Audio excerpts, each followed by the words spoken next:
Bab 1711. Dunia abadi. Dewa binatang agak tidak berdaya. Aku bilang jiwa saling melengkapi. Kamu malah memikirkan kultivasi double. Apakah yang aku katakan memiliki ambiguitas? Mileye tersenyum menyeringai. Aku salah mengerti. Dewa binatang berkata dengan datar. Salah mengerti. Aku lihat kamu itu benar-benar ingin menggandakan kultivasi double. Mileye langsung memberi sikap serius. Senior, jangan asal bicara.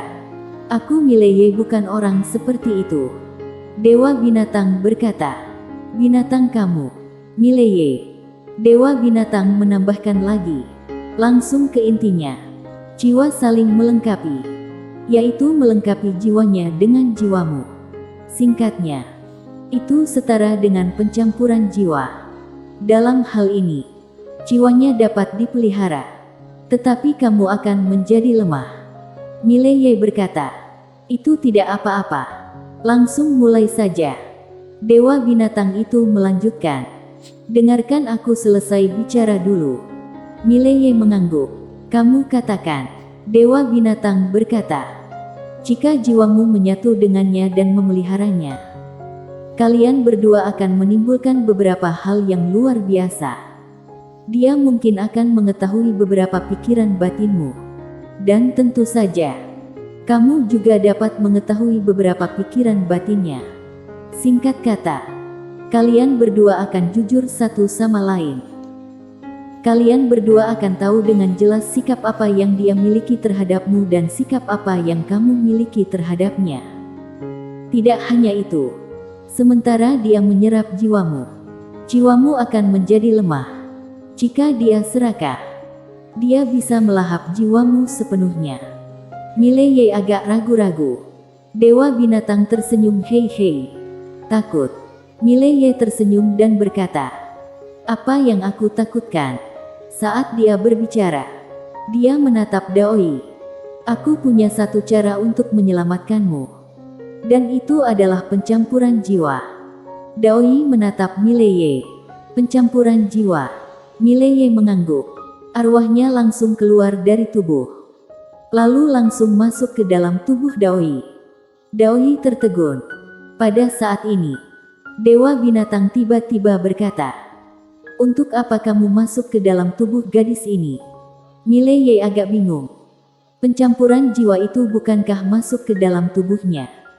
Dewa binatang agak tak bisa berkata apa-apa. Abang, siapa bilang pencampuran jiwa itu harus kamu memasuki tubuhnya? Jiwanya dapat isolasi. Apa yang kamu pikirkan kalau kamu memasuki tubuh seorang gadis? Wajah Mileye ditutupi dengan garis-garis hitam. Kamu senior ini juga tidak menjelaskannya. Dewa binatang berkata, kamu bahkan tidak bertanya padaku. Bocah, pikiranmu sangat tidak murni ya. Mileye dengan cepat pergi dari tubuh Daoi. Karena di dalam tubuh Daoi, dia merasakan sesuatu yang tak terkatakan. Daoi memandang Mileye dan Mileye tersenyum menyeringai. Itu salah paham. Kesalahpahaman. Arwah kamu hampir keluar dari tubuhmu. Jadi kita pencampuran jiwa. Daoi tersenyum. Tahukah kamu apa artinya perpaduan antara jiwa? Mileye mengangguk. Tahu. Daoi berkedip mata. Kalau begitu apa kamu masih mau? Mileye tersenyum. Tidak perlu banyak beromong kosong lagi. Ayo mulai. Daoi terdiam sesaat. Kemudian jiwanya keluar dari tubuh. Di bawah bimbingan Dewa binatang, jiwa keduanya mulai berbaur secara langsung. Ketika dua jiwa menyatu, keduanya agak tidak tenang. Terutama Mileye. Karena dia dapat dengan jelas merasakan segalanya tentang Daoi sekarang. Ini bahkan lebih mengerikan daripada memiliki hubungan yang sangat harmonis atau erat. Kenapa dikatakan mengerikan? Karena di dalam kondisi begini, keduanya keterus-terangan sejati pada satu sama lain. Tidak ada rahasia satu sama lain. Lalu, Daoi mulai menyerap jiwa Mileye sedikit demi sedikit.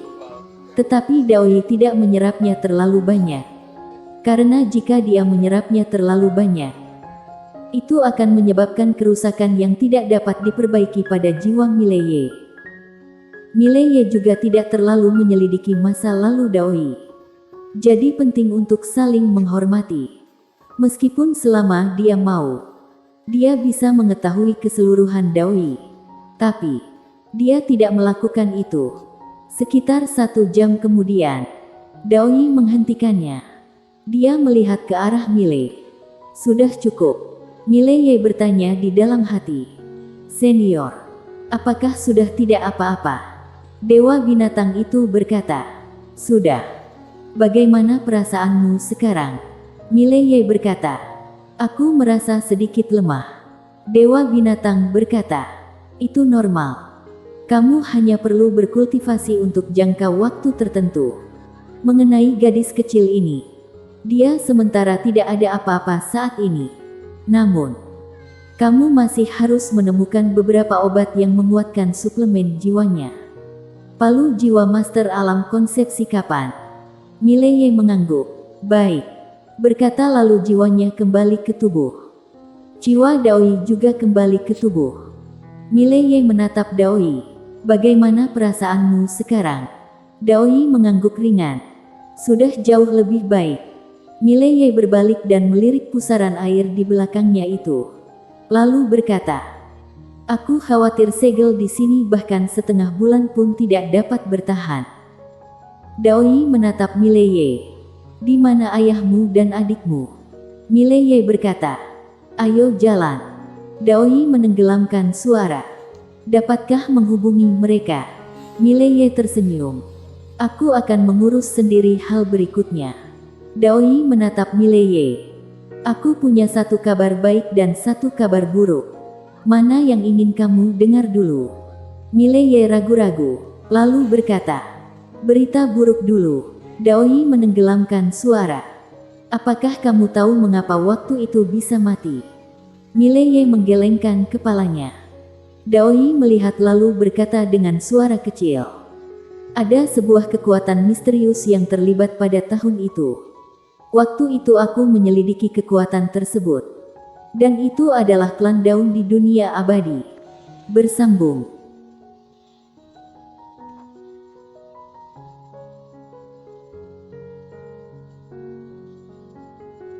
Bab 1712. Jangan kecewakan aku. Alis Mileye sedikit berkerut. Dunia abadi. Apa lagi ini? Daoi menatap Mileye dan berkata, dunia abadi adalah suatu tempat yang sangat mengerikan. Di mana terdapat energi spiritual yang sangat mengerikan. Yaitu energi keabadian. Energi ini bisa hidup selamanya. Mileye berkedip mata. Kehidupan abadi. Apakah kamu yakin? Daoi mengangguk. Dikatakan bahwa energi keabadian ini bisa membuat orang hidup selamanya. Tapi, saat dia berbicara, dia menatap Mileye. Dikatakan bahwa energi keabadian bukanlah tidak ada habisnya. Mileye. Daoi menenggelamkan suara. Kabar buruk yang baru saja kuberitahukan padamu adalah bahwa Tuan sebelumnya berasal dari dunia abadi. Dan dia itu diusir keluar. Saat Tuan berperang melawan klan dimensi asing, klan daun itu pernah muncul. Dan saat itu, Tuan pernah berunding dengan mereka. Dan kemudian tidak tahu kenapa, Tuan memilih untuk mati. Saat mengatakan ini, dia menatap ke Mileye. Ketika aku membunuhnya, dia tidak melawan.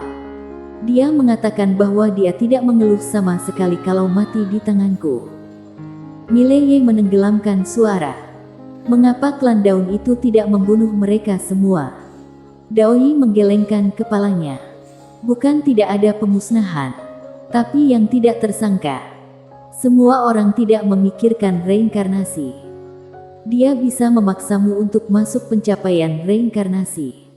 Di dalam kondisi seperti itu, kamu termasuk sudah benar-benar mati. Namun, reinkarnasi itu menggunakan aturan Anda buat di alam semesta ini. dan dengan paksa menggunakan aturannya untuk mengirim kamu masuk ke pencapaian reinkarnasi. Dia menutupinya dari semua orang. Mileye menenggelamkan suara. Apakah kalian sudah menemukannya? Daoi mengangguk. Sudah ketemu. Tapi sama seperti kamu.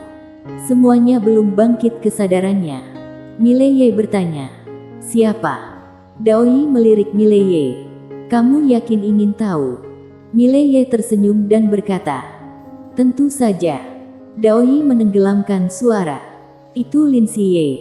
Lin Siye. Mileye membeku. Daoi menenggelamkan suara. Setelah dia reinkarnasi. Dia memilih reinkarnasi untuk kembali ke sisimu dan menemanimu.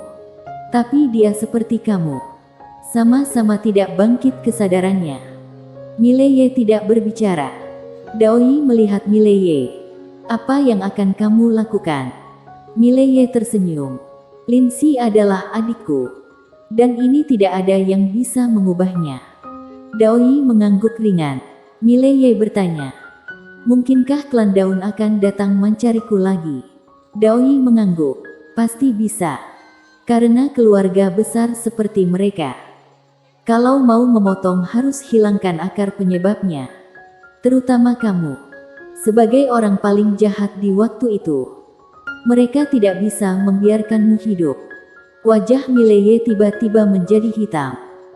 Aku belum menyelesaikan masalah orang heterodimensi itu.